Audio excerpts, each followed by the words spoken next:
So I'd like to thank you for coming this evening.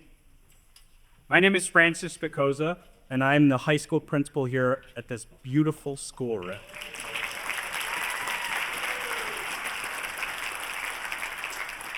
So for nearly 20 years, I've had the privilege of reporting to duty each and every morning to an institution that values the region and particularly the uniqueness of Lake George. So a little bit about the format of this evening. After I speak, I'm going to turn it over to our host, WMHT, who we are so honored and pleased to have here this evening. If during the evening you need to use the restrooms, they're in the lobby where you would enter the facility. Along with, at any point in the evening, and especially towards the end of the evening, if you haven't already done so, we encourage you to purchase a copy of The Fate of the Day by our guest. Rick will be signing books at the conclusion of the evening. So again, if you haven't purchased the book, we encourage you to do so.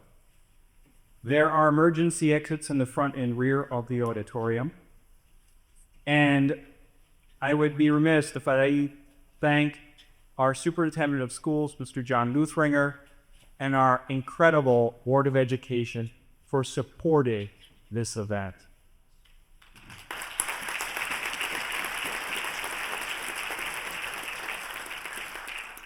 So, as the principal in a small town, you get asked to do a few things.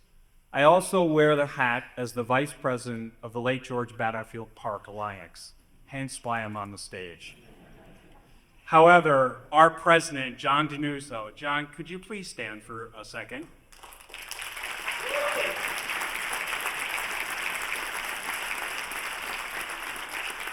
John is the president of the Lake George Battlefield Park Alliance, and he has been instrumental in growing our organization tenfold, 15-fold over the past years that he has been our president.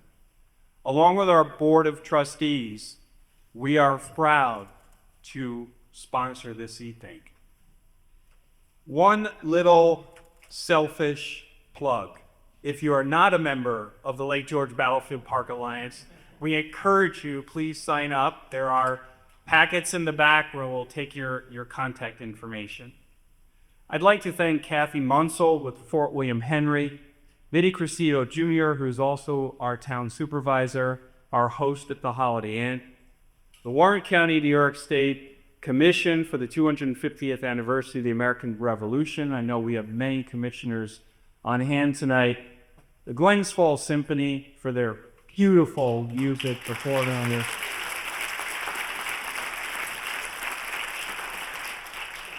Of course, our county support with the occupancy tax.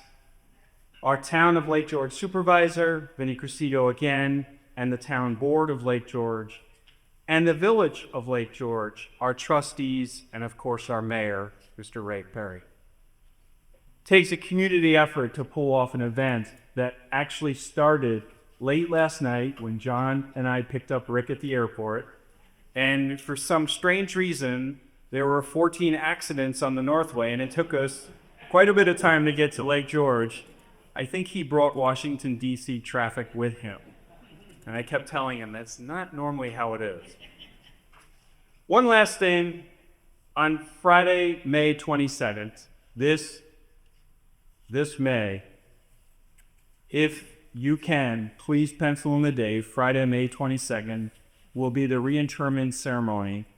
We are expecting many state officials, including perhaps the governor and others, as we commemorate a respectful reburial and reinterment of remains that were found in the village of Lake George that date back to the time period we're speaking about tonight. The Cortlandt Street remains have been entrusted by the state of New York, and through the efforts of the wider community, we will be reinterring those remains on May 22nd. So please pencil that date. When we consider the history of this region, we often think of legendary figures and pivotal moments that shaped a nation. It's a history that's not confined to textbooks, but lives right here, on these very grounds. And I'm going to use the word literally, on these grounds.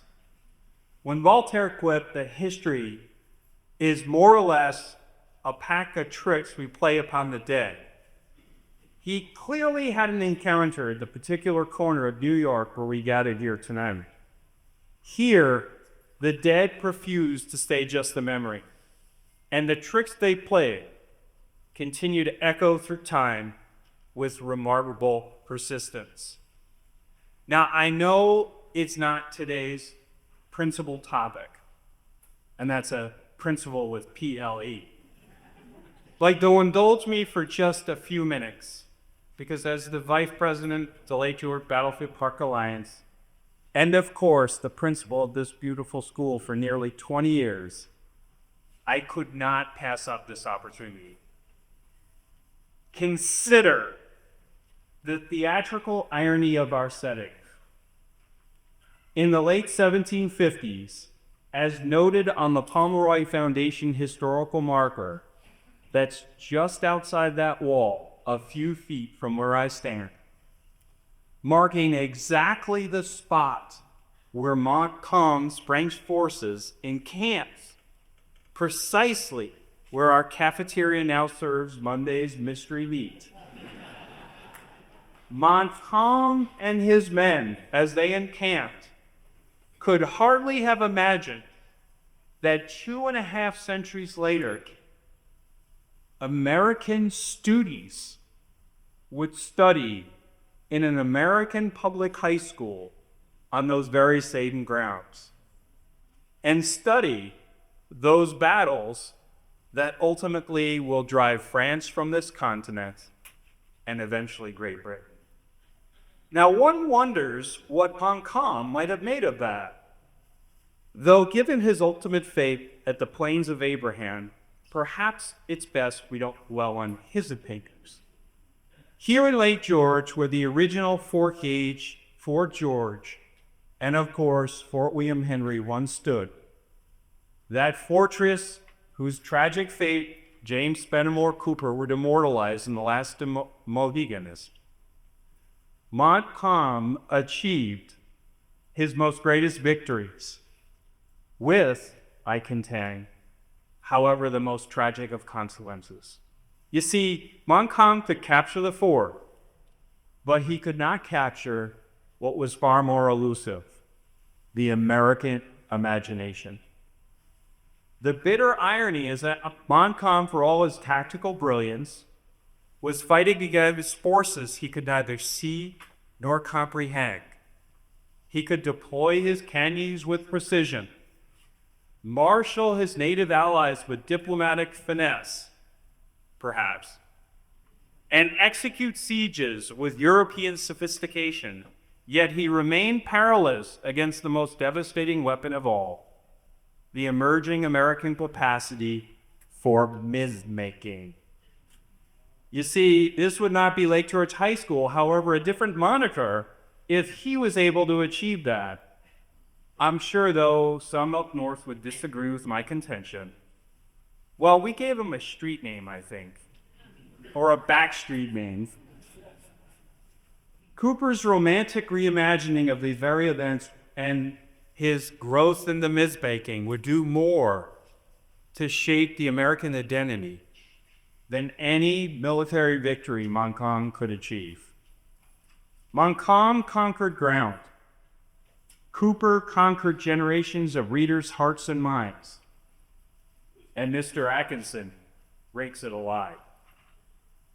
Today we have the distinct privilege of welcoming an historian who possesses this and more, the rarest of academic virtues, the ability to make the past not merely instructive, but genuinely thrilling, and of course, factual. Rick Atkinson, Pulitzer Prize laureate and architect of magnificent trilogies, proves that scholarship and storytelling are not adversaries, but the most natural of allies. And now moving to today's principal topic, as we commemorate the 250th anniversary of our revolution. Of course, an anniversary that King George would undoubtedly find less celebratory than we do. And particularly Henry Knox's audacious noble train of artillery. We could ask for no more fitting chronicler than Mr. Atkinson. After all, it requires considerable dexterity to make the winter transport of 60 tons of cannon across 300 miles of colonial wilderness read less like a thriller than a logistics manual. Knox himself, that bookseller turned artillerist, would surely appreciate the irony that his most famous exploit is now immortalized not in the ledgers of military supply, but in the pages of compelling narrative history. Mr. Atkinson has said, and others have understood, what the cities knew 24 centuries ago, then history is not merely what happened, but rather what happened and why it still matters. Rick recognizes that the musket balls fired in anger were propelled not just by gunpowder, but by the ideas and ideals of liberty, governance, and human dignity that continue to ricochet through our discourse. So, Mr. Atkinson, on behalf of the entire Lake George community, including our beautiful little school, from our newest 7th graders who just today are still discovering that the revolution involved considerably more than just a tea party, to our seniors who may soon find themselves defending democracy in very similar ways our colonial predecessors would recognize. Folks, we gathered here tonight where Montcalm once dreamed of a new France, where Knox once dragged canyons that would doom an empire, and where countless others have stood at the crossroads of history. Tonight, Rick, you help us understand that we are not merely observers of that history, but its living continuation. The honor, sir, is entirely ours. Thank you.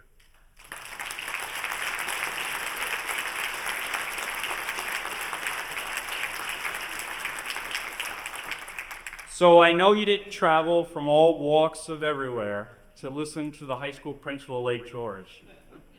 However, we are so pleased to partner with our local PBS station, WMHT, for tonight's event. Matt Rogowicz, I got it. Matt has been incredibly supportive of tonight's evening. And I'm going to turn the program over to Matt, and I think you are in for a great show tonight. Thank you for coming.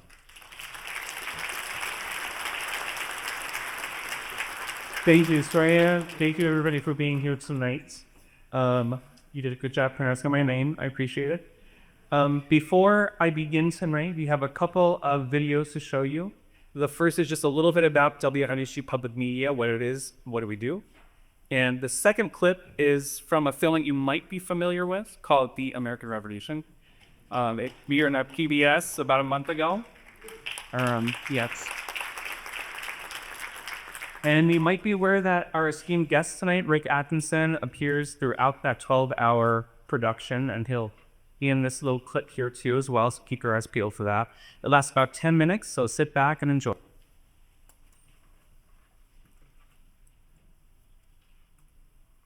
Hi, and welcome to WMHT Public Media. You might be asking yourself, what is WMHT Public Media? WMHT is the PBS media organization for the capital region of New York. To bring you all the programs that you love from PBS, from nature to Nova, finding your roots to finding out about the old stuff when you're at it with Antiques Roadshow. We also bring the PBS NewsHour and Funlines to learn about what is happening in the world, and then all the great weekend draws to help you unwind afterward. But more than national programming, WMHT brings you stories focused on our region, with New York Now and each week with AHA, a House for Arts, plus local history, culture, and connection. WMHT is all about local storytelling that reflects the human experience and all its diversity and complexity. So how can you watch all this great programming? Any way you want, from broadcast television to streaming on the Footy PBS app with your connected TV, phone, or computer. Find out more at WMHT.org, and for even more content, become a member at WMHT.org/passport. But WMHT Public Media is more than television. We also bring you the best in classical music on classical WMHT FM. That's on the radio dial at 89.1 if you're in the Capital Region and 88.7 for our friends in Poughkeepsie. You can also leave regular radio behind with WEXT, the Capital Region's listener-supported roots and rock radio station. Find WEXT at 97.7 or 106.1 FM. And WMHT Public Media is also RISE, a 24-hour radio information service for blind, print-disabled in New York's Capital Region and the Hudson Valley. Learn more at WMHT.org/RISE. WMHT also provides educational resources for learners of all ages, family and literacy events, and free videos, interactives, and lesson plans on PDS Learning Media, to screens and conversations throughout our community, just like this one. Learn more at WMHT.org/education. Thank you for being here. And generous support of WMHT Public Media helps us to inspire, educate, and entertain everyone in our community and beyond. With media that makes them.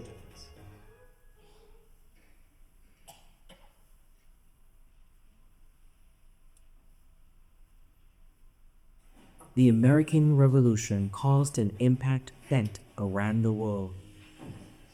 The fight would take ingenuity, determination, and hope for a new tomorrow to turn the tide of history and set the American storm in motion.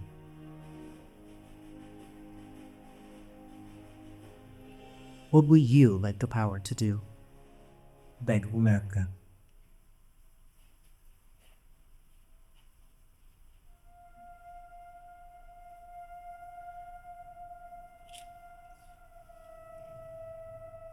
From a small spark kindled in America, a flame has arisen, not to be extinguished. Without consuming, it winds its progress from nation to nation, and conquers by a silent operation. Man finds himself changed, and discovers that the strength and powers of despotism consist wholly in the fear of resisting, and that in order to be free, it is sufficient that he wills it. Thomas Paine.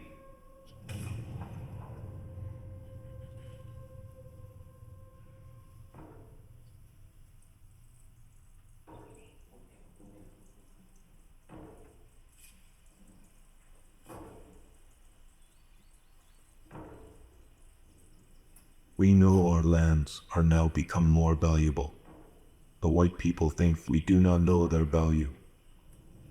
But we are sensible that the land is everlasting.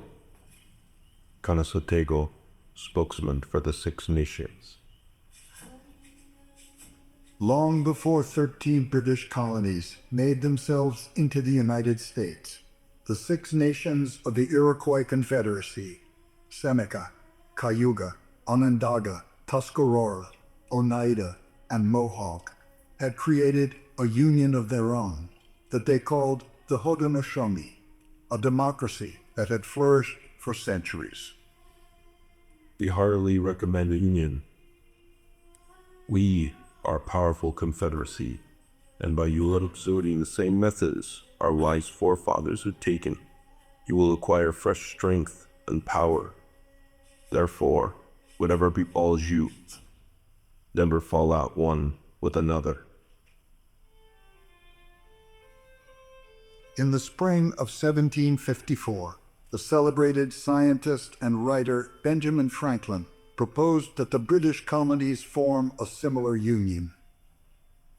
He printed a cartoon of a snake cut into pieces above the dire warning, "Join or die."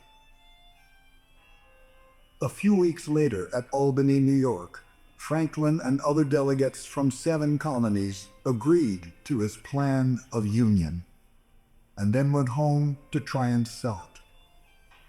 But when the plan was presented at the colonial capitals, each of the individual legislatures rejected it because they did not want to give up their autonomy. The plan died, but the idea would survive. 20 years later, join or die would be a rallying cry in the most consequential revolution in history.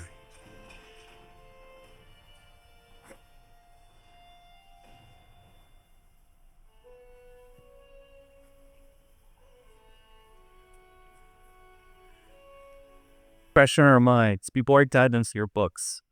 I just want to ask a little bit about your role in that production. I understand you were involved a little bit more with just being one of the very knowledgeable puppet heads. So what was your role and what did you bring to it that maybe others could not bring? Thanks for doing the heavy lifting tonight, Matt. Thank you, Fran and John, for having me here, and all of you for coming this evening. I've been involved with Ken's film for about 4 years. That included reading the scripts, appearing on camera quite a bit,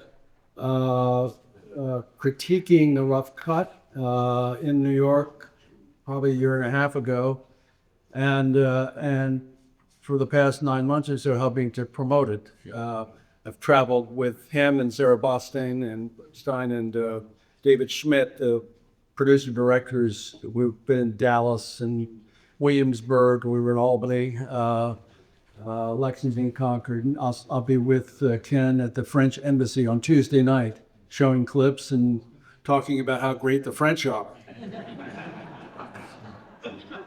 Wow. And a part of what Ken is doing, and I certainly fully endorse it, is to rally support for PBS at a very difficult time for PBS.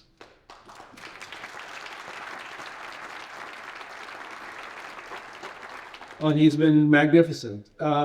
So I think what I bring to it more than anything, and there are probably 20 scholars, talking heads involved in this. Ken has a difficulty in making a film about something that happened 250 years ago.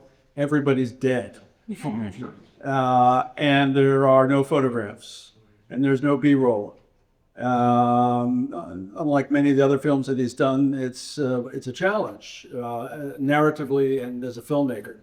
So he's got to rely on talking heads, and he's got 18 or 20 of the best scholars around the world talking. I'm really the only military historian in that bunch, per se, or exclusively military historian. So he's very interested in the revolution as a war. Sometimes that gets lost in the discussions about the political consequences of it and other aspects of the revolution. But first and foremost, it's a war. And it goes on for 8 years, and it's incredibly violent. And it's quite complex. And so when he wants to know on camera what happens at the Battle of Brandywine, I know. What happens at Saratoga, I know it pretty well. What happens at Germantown or Charleston or Savannah and so on. So I think that's where I can help him first and foremost. You talking about the difficulties that Ken Burns had in bringing this story to life on film. When it came time for you to decide your next book project and you were drawn to the American Revolution, were there any challenges for you going back into the 18th century? Yes. I've written about 5 American wars. I'm now working on my 9th book, all about war, all about American wars. And I've written extensively about World War II. I've written about Vietnam through the class of 1966 at West Point. I was a war correspondent. I wrote about the invasion of Iraq because I was with David Petraeus every day at his elbow for 2 months in 2003, and so on. When I finished writing about World War II, the 3rd volume of a trilogy that I wrote about the American role in the liberation of Europe in World War II was published in 2013, and I was thinking, even before it was published, what to do next, and the obvious thing would have been to pivot to the Pacific and do for that theater what I'd done for the Mediterranean or Western Europe. And I just didn't have the heart for it. And I'd always been interested in, since I was a kid, as many of you have, in the American Revolution, because it's our origin story, as I say in the film, and it tells us a lot about who we are, where we came from, what our forebears believe, and what they're willing to die for. And I stress that over and over because it is an extraordinary question any people have to ask themselves. Yes, spinning back 250 years required a whole different set of archives than I was accustomed to. The archival research that I'd done, the repositories that I felt like I'd mastered pretty well for World War II are largely useless for the Revolution. It's a different set of places where stuff is kept.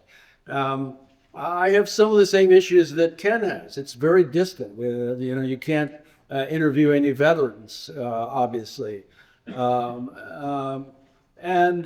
even though we are derived from those people, we're really quite distant from them. They speak English, of course, but it's a vernacular that is foreign to our ear. The culture of the time is directly linked to our current culture in a number of ways, and yet it's really quite different. And trying to put yourself into that world so that you can really understand it, you can really understand what they're about, what their concerns, their anxieties, their vexations are, is difficult. So that has been my task now. I'm 12 years into it. Yeah, it is as detailed as Ken Burns's 12-hour bonanza is. Your books are incredibly detailed. I mean, you're not limited to 6 2-hour parts. So tell me a little bit more about the research that you did. Where did it take you? Yes, the great Civil War historian Shelby Foote said, "A fact is not a truth until you love it." Fact is not a truth until you love it. And I'm looking for facts to love. I'm looking for that little brushstroke of detail that brings to life personality, a scene, an episode, something, so that the reader can see it, hear it, smell it. In pursuit of that, I am an archive rat. The misery of the next unopened archival box is what gets me up in the morning. So I spend a lot of time in places like the British National Archive in Kew, just west of London, because I always want to know what's happening on the other side of the hill. What is the enemy doing?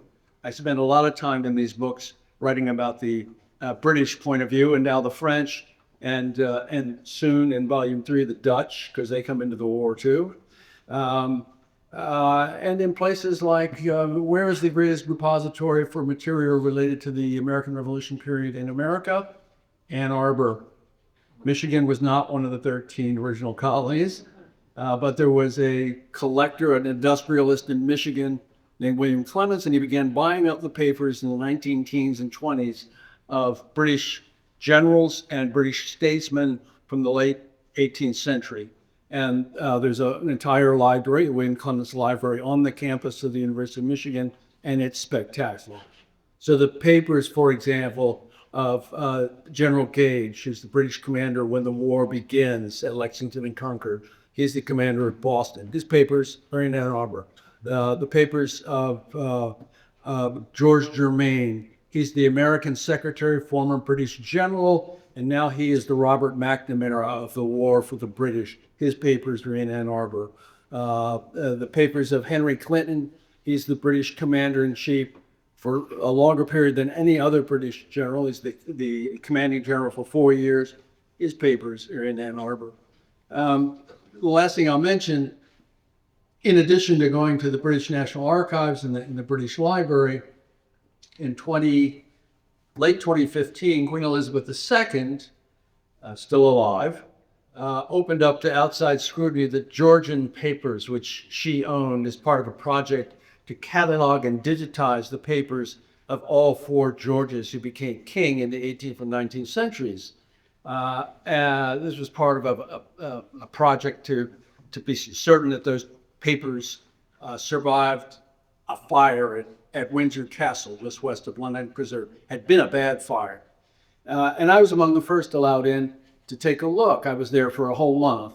In April of 2016, every day I would show my badge at the Henry VIII gate to get into the castle, and it's a real castle. And then again at the Norman gate, and I would climb 102 stone steps and 21 wooden stairs to the garret of the Round Tower, begun by William the Conqueror in the 11th century. And there are the papers. George was his own secretary until late in life when he began to go blind. He wrote not only most of his correspondence himself, he made the copies himself. And you have this tactile sense of being in his presence.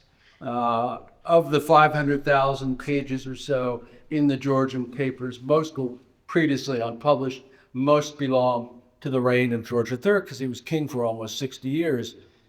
And what you find, what I found, is a much more nuanced character than the sinister ninny who prances across the stage every night in Hamilton, singing "You'll Be Back." He's a constitutional monarch. He's a patriot king. He's a great patron of the arts and the sciences. He'd married an obscure drab German princess, Charlotte, as in Charlotte, North Carolina, Charlottesville, Virginia. She learned to play God Save the King on the harpsichord on the voyage from Germany to England. It was a loving marriage, not always a given among the 18th century monarchs. He had the marriage bedroom decorated with 700 yards of blue damask, large basins of goldfish. Because Matt, nothing says I love you like a bowl of goldfish. So it's places like that where I find the guts of the story. I can't even imagine, though, you have all these, just looking in your sources in your books, hundreds and hundreds of books, all these places you've done, all these articles you've read, pamphlets, online, in person. How do you even begin to whittle that down or collate that and organize it? Is that something you love, or does that drive you nuts? They're not mutually exclusive. Are you married?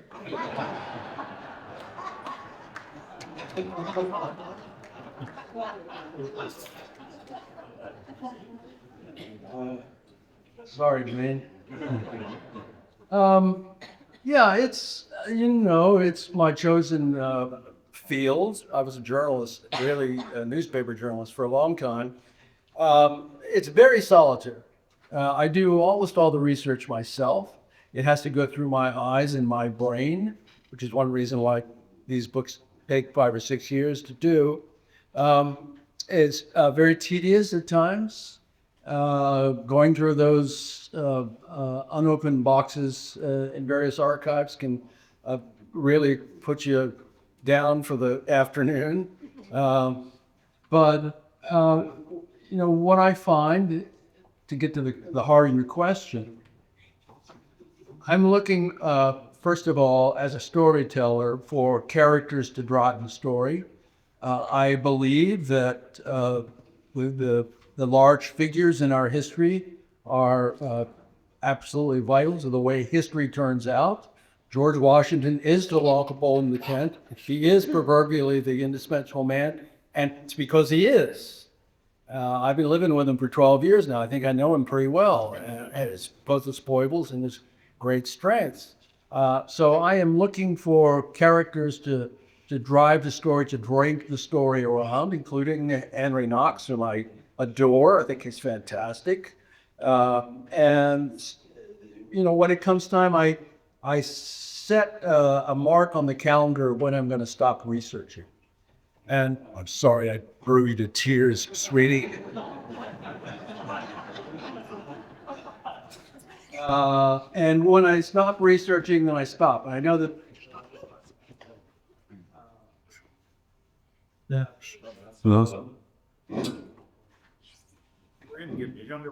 Lover. It's working. Thank you, Fran. I know that there are things that I don't know. You have to be comfortable with ambiguity. But then I sit down and I spend it's usually 6 to 8 months organizing. I make a big outline of everything that I've gathered, all the notes that I've gathered. I use this outlining software is Word. I think it's the greatest invention since the plow. And it allows me, as I finish it, it's extremely tedious.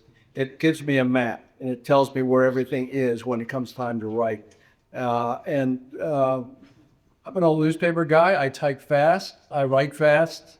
Maybe 1,000 words a day is pretty typical. I do it frequently 7 days a week. Next thing you know, you got a book. Easy. So you talked about, of course, character as a narrative historian is very important to tell that story. And we have plenty of amazing characters to work with this story. So tell me about George Washington. Why was he the right guy to lead this army? Yeah. So who is he? As you know, he's a Virginia planter. He's got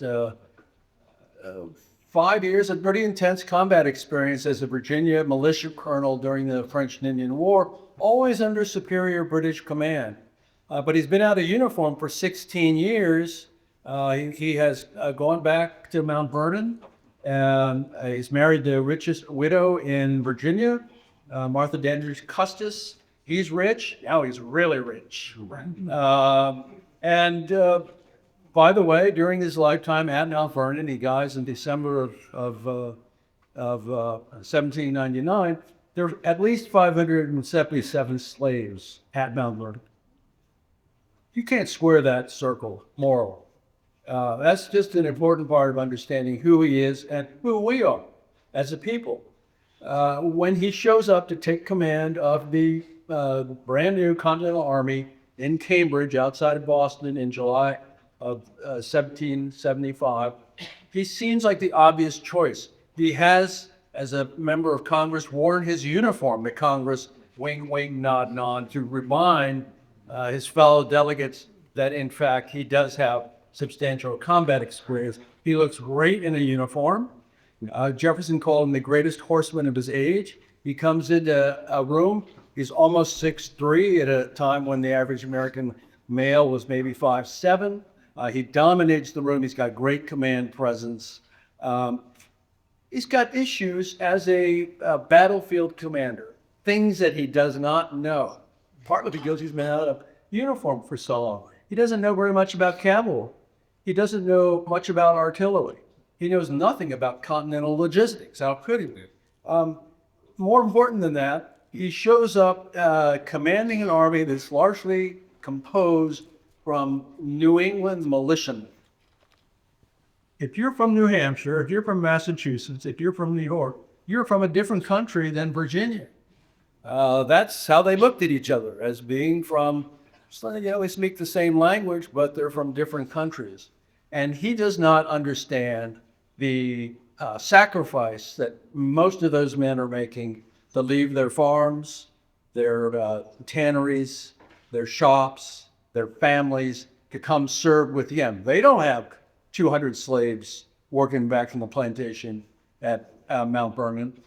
He privately talks about dirty New Englanders. He's got nothing good to say about the junior officers.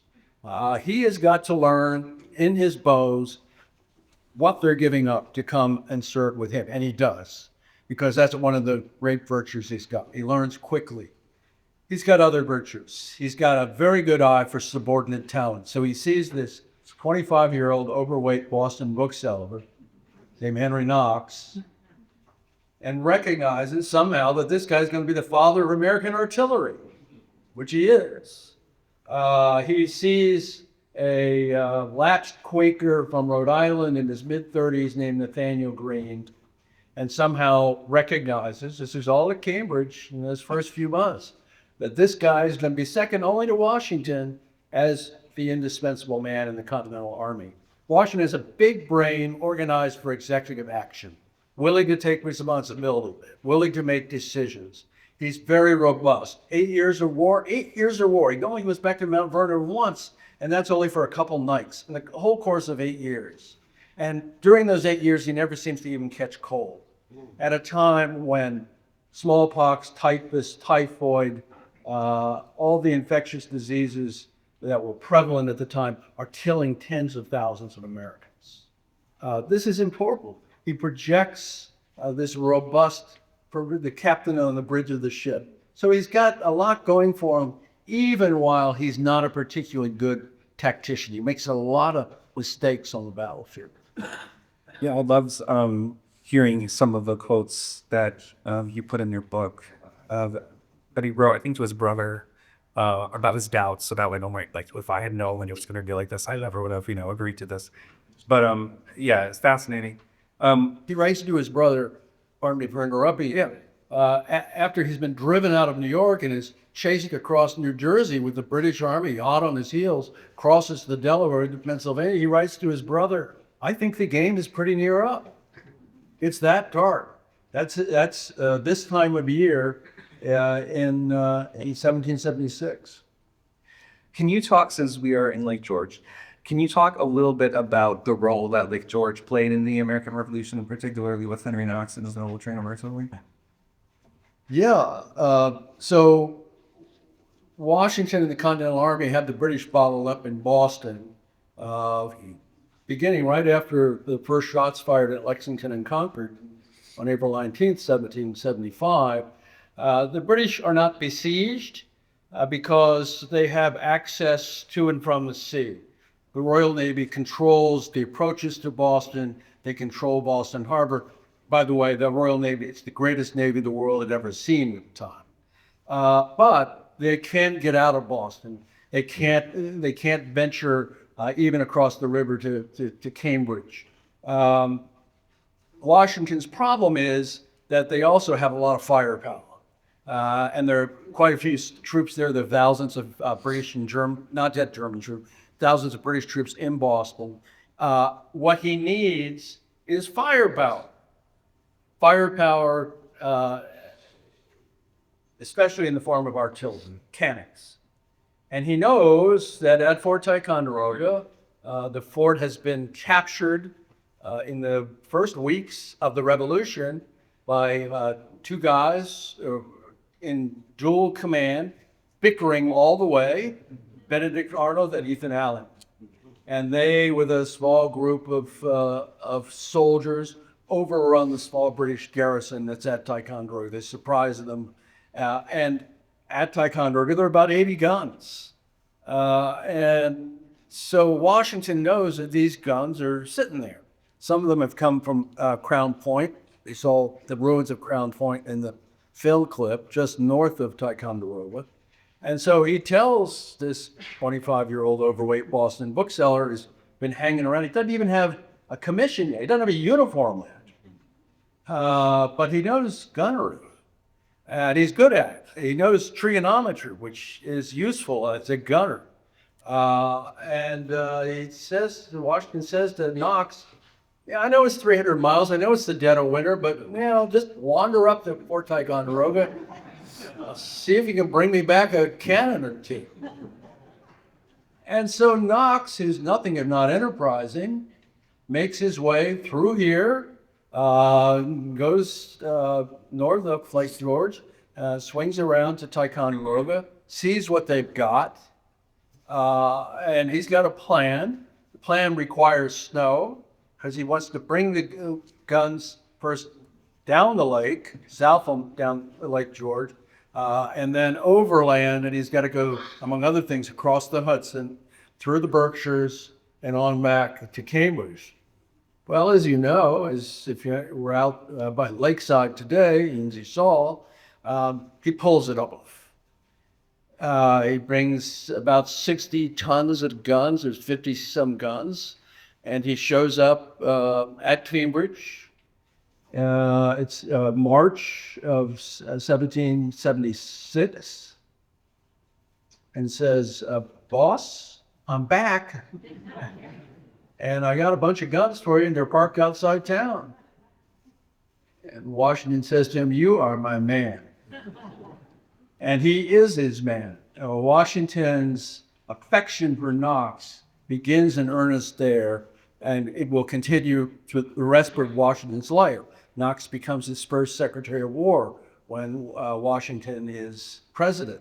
Why are those guns useful? It's because Washington can then take them and put them on the high ground, Dorchester Heights in Boston. The British wake up to do it very, very quietly at night, as quiet as 3,000 men could be creeping up Dorchester Heights, pulling cannons and making redoubts for them. The British wake up in the morning, it's March, and look up and think, oh boy, this is bad.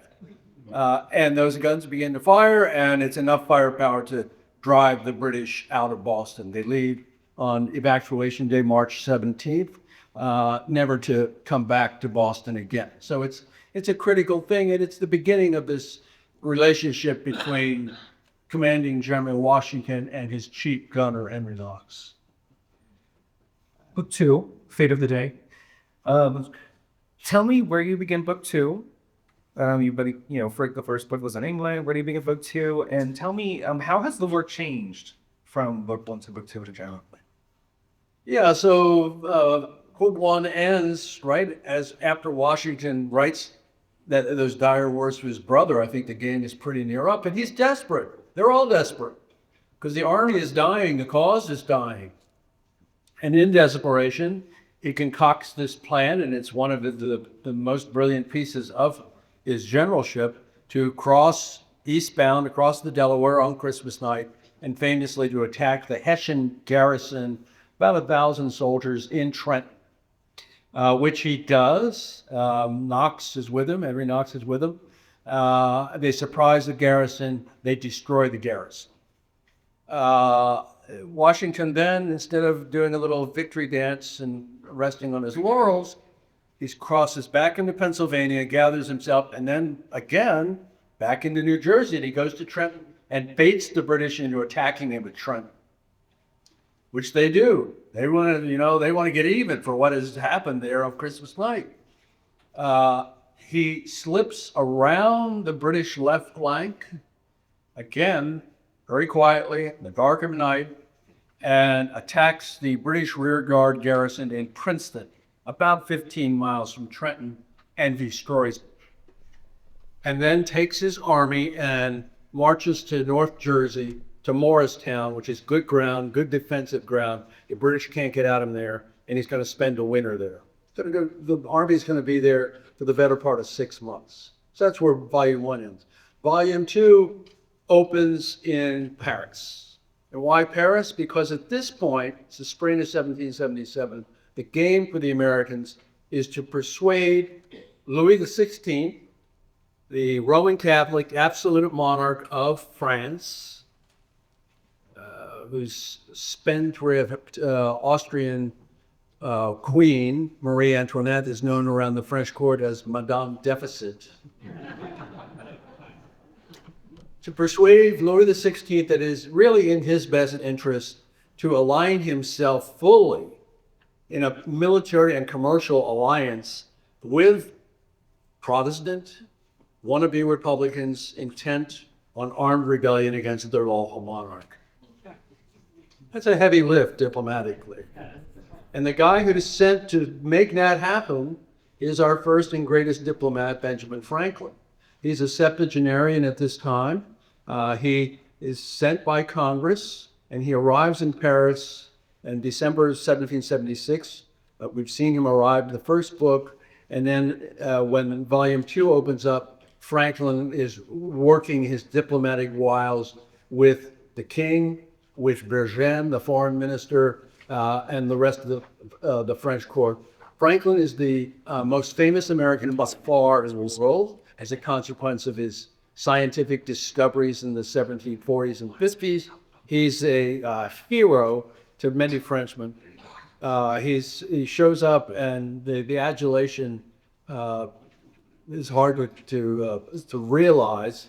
He's wearing this ratty marten skin cap that he got in Canada on a diplomatic mission of the previous year, and soon all of the beautiful women in Paris are wearing faux marten skin caps on top of their 3-foot bouffant hairdo. Hundreds of people have little busts of Franklin on their mantles. People chase after his coach when he drives through the streets of Paris on his way to Versailles, which is 10 miles or so from Paris.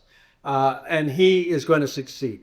We're going to watch him. We're also going to meet in this opening, not only the king, queen, Franklin, but a 19-year-old spindly redhead named Gilbert du Motier. You know him better as the Marquis de Lafayette, because in that same spring, he has decided to disobey the king's orders. The king's orders are, do not go to America. Lafayette says, I'm going. He buys a ship. He's one of the richest boys in France. And with a small group of boon companions, he sails from Bordeaux. And because he's got a major general's commission in the Continental Army that's been given to him by Franklin and the other American delegates in Paris. He's been a part-time captain in the French army. It's very little military experience. So he's going to be very important, as it turns out, to the cause, to Washington, to the eventual alliance that Franklin is going to successfully effect. I have many more questions, but you did a wonderful job. I want to make sure that I leave some time for audience questions. So I believe that there is somebody with a microphone. And if anybody in the audience has any questions, raise your hand, stand up, let us know. One. So we're going to put mic 4 outside, and I'm going to pass it to the Honorable Dr. Bruce Bentham. It's not a good thing to give me a microphone. Yeah, I was going to say no speeches, Bruce. That's right. Well, there is a mute button. There's a mute button. Yeah, right. Okay. The way I run these things is that you get to ask one question. So if you could put your hand up a second time, I'm probably going to avoid you. Somebody with an orange jacket's over here. He's got his first hand up. I don't know who you are, but nevertheless, I'll let you ask a question. No, you saw that. I'm not your valet. Today at the beach, we saw the arrival of a cannon, and we saw it moved from its water conveyance on the beach. And then we saw some guys pick it up and carry it. Is that what happened? Or did they have some sort of lower cart or conveyance to help them move a 1,000-pound piece of something from the water's edge to the fort? Yeah, I mean, it depended where they were in the voyage. When they arrived here at the south end of Lake George, I don't think it had snowed yet. And so basically at that point, they're going to be looking to put the guns on carts. Knox and his collaborators have organized teams of oxen. There were some horses, but it's mostly oxen. They move very slowly, but they're pretty sure-footed. And they're going to use those to move the guns.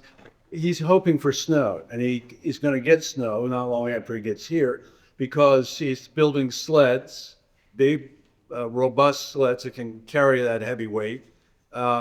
Getting them across the Hudson is a challenge. At one point, one of them sinks to the bottom of the river. They managed to fish it out. The Hudson's pretty icy at that point. Getting over the Berkshires is a real challenge because it's steep, as you know. Making sure that you don't have runaway cannons swooping downhill is, they have tactics as they evolved as they're doing it, where you wrap a rope around the tree as a brake, basically. They get pretty good at it. They move along. Also, as they're moving eastward, heading back toward Cambridge, they get demonstrations. Part of what Knox is doing is to rouse enthusiasm for the cause.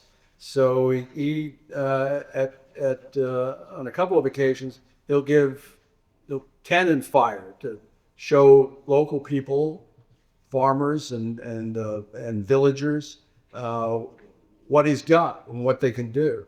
So, You know, it's an extraordinary feat, and the fact that they do it as quickly as they do, as successful as they do, is really remarkable. You know, it was a plastic cannon, right? Okay. But the sled was authentic. I mean, the kids from Bosie's, that was a 1,000-pound sled today. Oh. I have a question. Whose idea was it to come to Thai for the cannons? I think I read this summer, I think it was the book Valiant Ambition, which suggested it was Knox's idea, and in the recent Burns episode, it's Washington's idea to come back for the cannons. Whose idea was it to initiate that? As far as I know, I think Washington has a much better idea than Knox does at the time. I mean, Knox didn't even know the uniform, much less intelligence about what's going on in upstate New York. Washington would have been fully briefed on what was there. I'm sure that the details of their conversation in Cambridge, as Knox is given the orders to go try this, are pretty sparse, unfortunately. But I'm going to give credit to the inaugurating idea to Washington himself. Am I allowed to comment at all? No. Okay.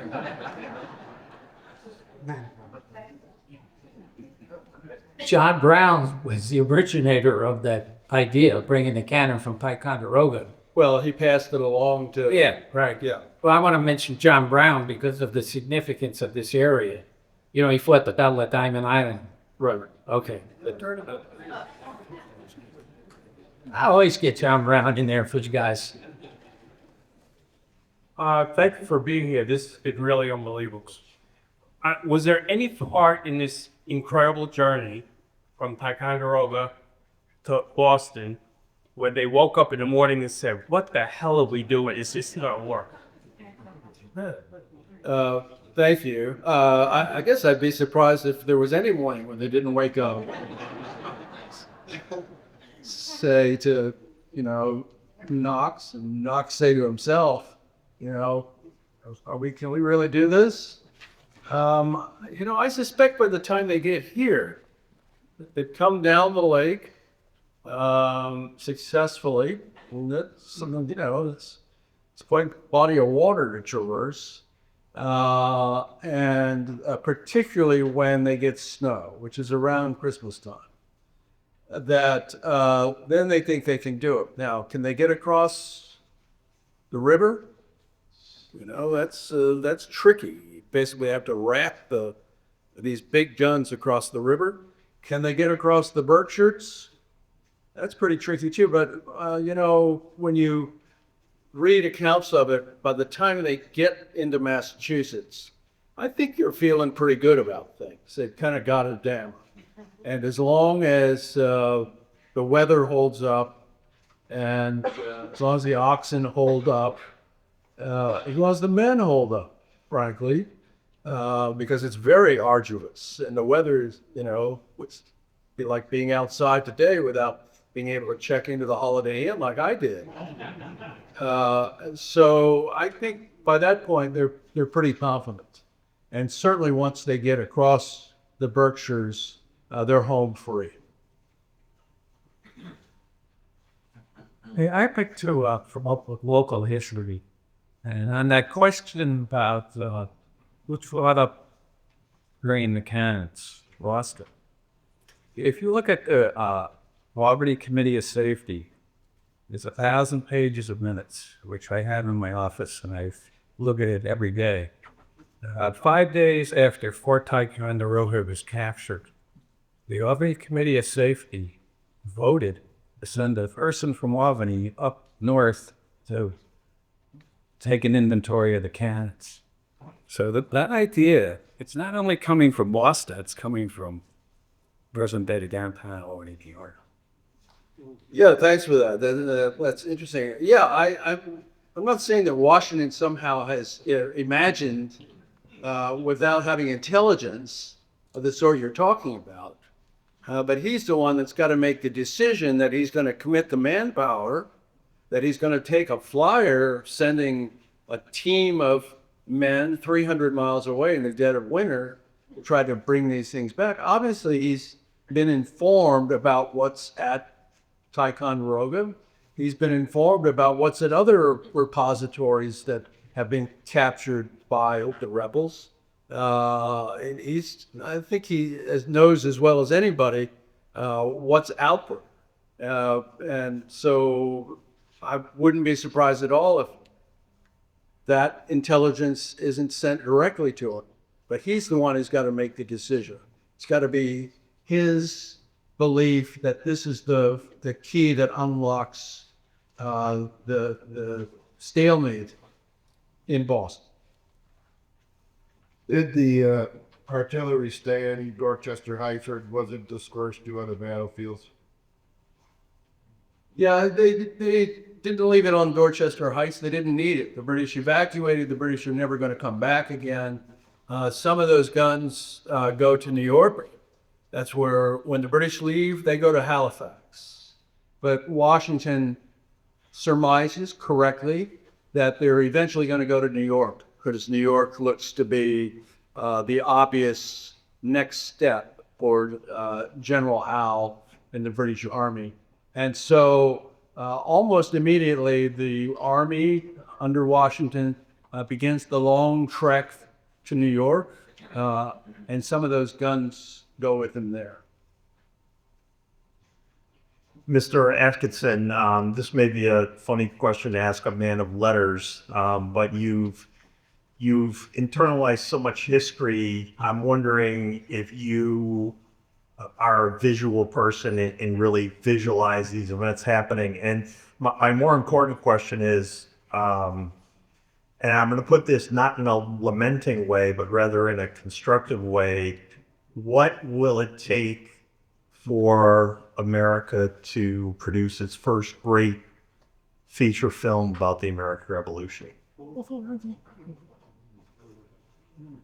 Mel Gibson didn't do it for you?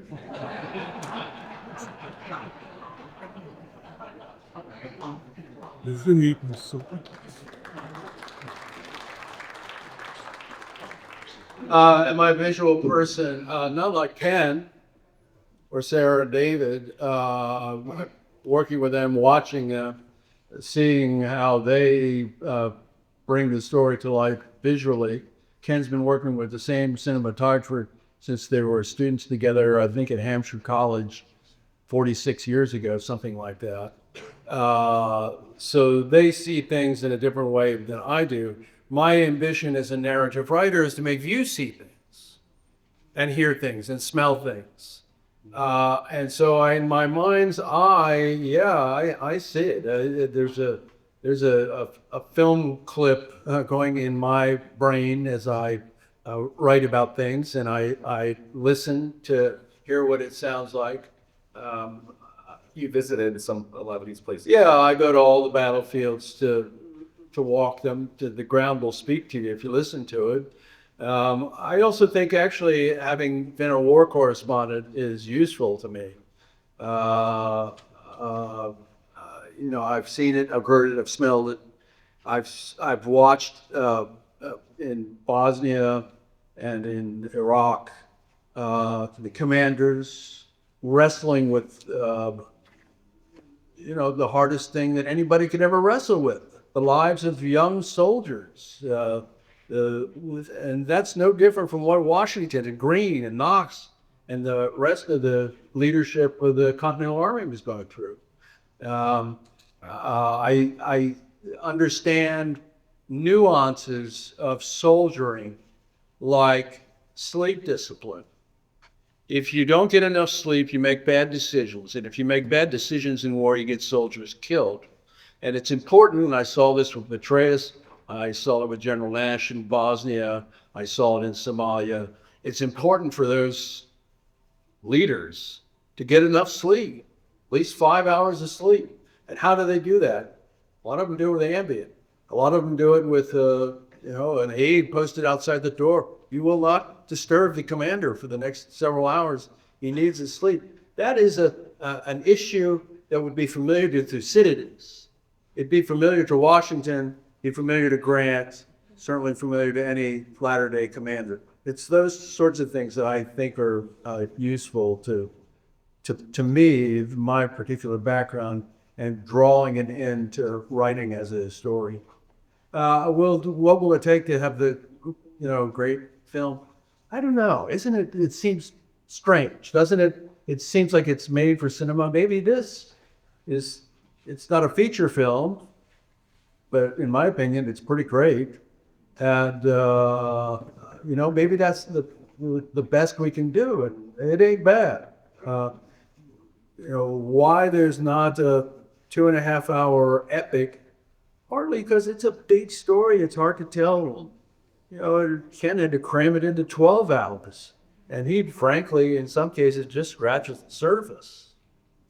So that's part of the challenge, I think, for any filmmaker. Probably time for 2 more questions.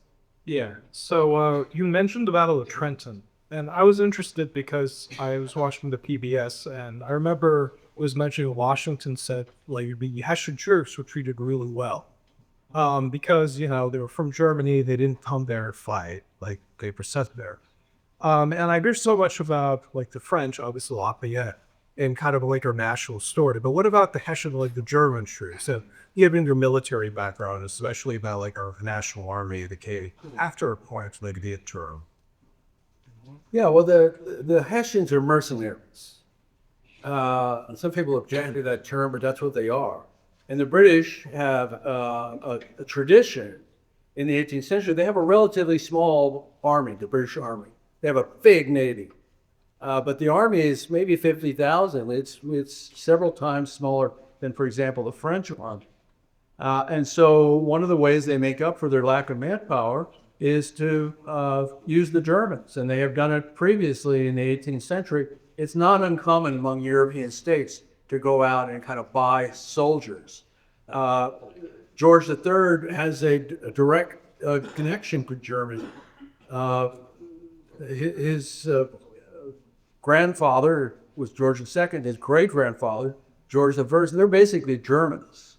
The Hanoverians have been offered the British crown as an effort to be sure that it stayed Protestant when the struggle between Catholics and Protestants was still a live issue in Britain. And so George III, even though he's born in Britain and he's fully British, he's got direct blood ties to Germany. So they go out and they talk to, they contract with 7 German princelings, including those from Hesse. And we call all of them, even if they're not from Hesse, Hessians, as they were called at that time. And so 30,000 of them are going to come and fight here. And they're pretty good soldiers for the most part. Some of their officers are excellent. One of the guys who's going to come through this neck of the woods with General Burgoyne in the spring and it was early summer of 1777, Major General Riedesel, he's an outstanding soldier. And there are others like him with different German detachments. Now, Riedesel is going to end up in prison along with that army that is destroyed at Saratoga, the 8,000 men who come out of Canada. There are very few of them who survive the experience. Most of them end up in prison camps in Charlottesville, including Riedesel.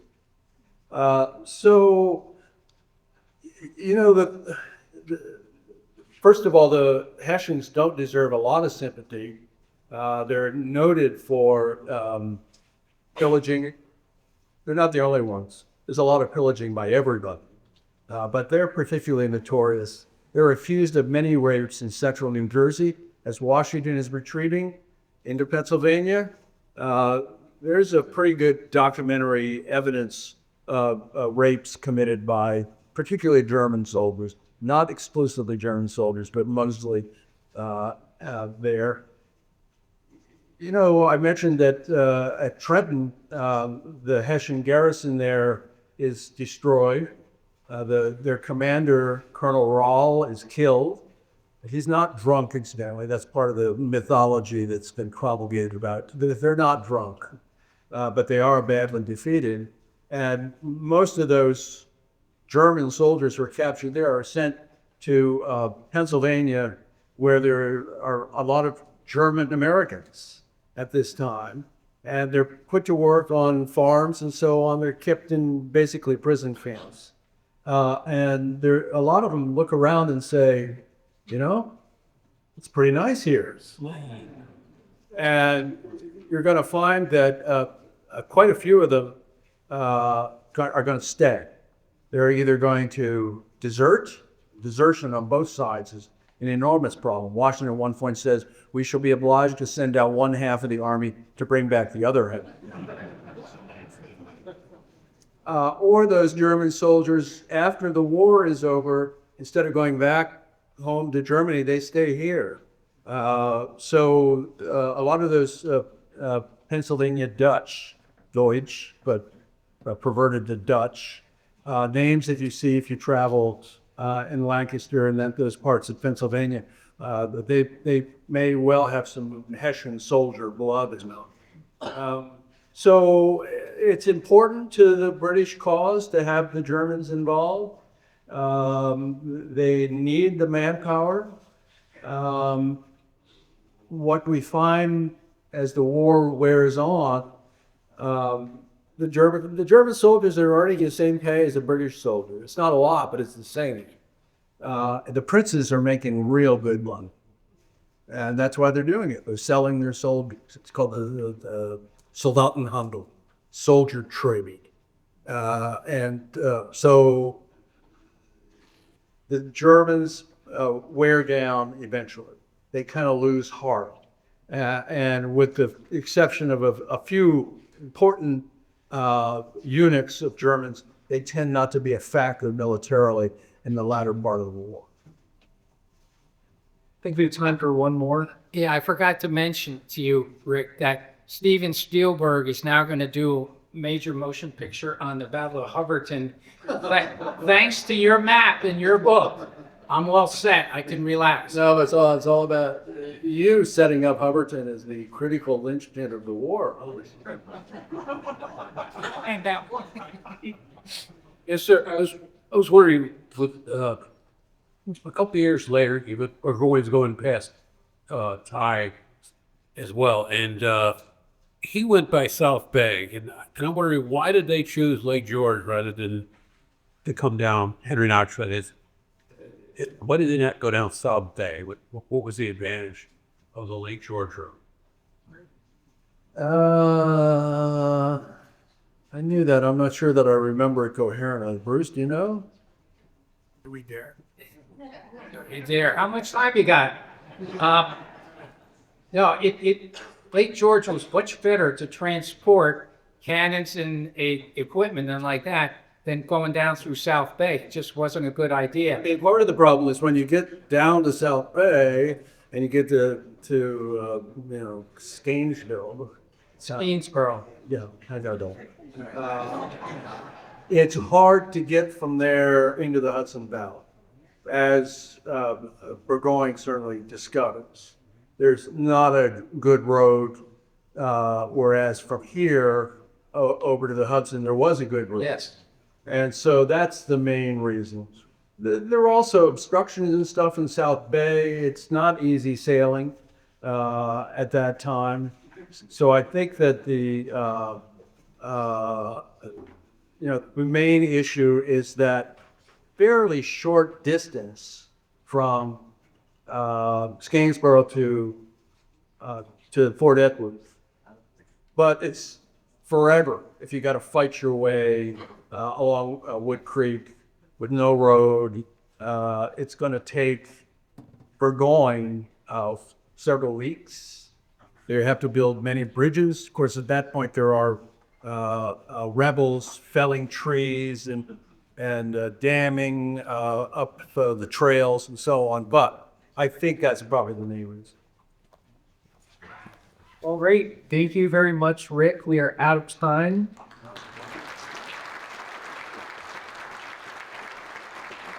So, Rick, I just want to say one thing, though. That second to last question was from a Lake George High School graduate, Nick K. That's why I was so smart, huh?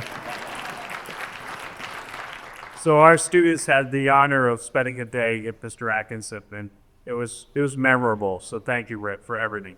Truly. How about another round of applause, Nick?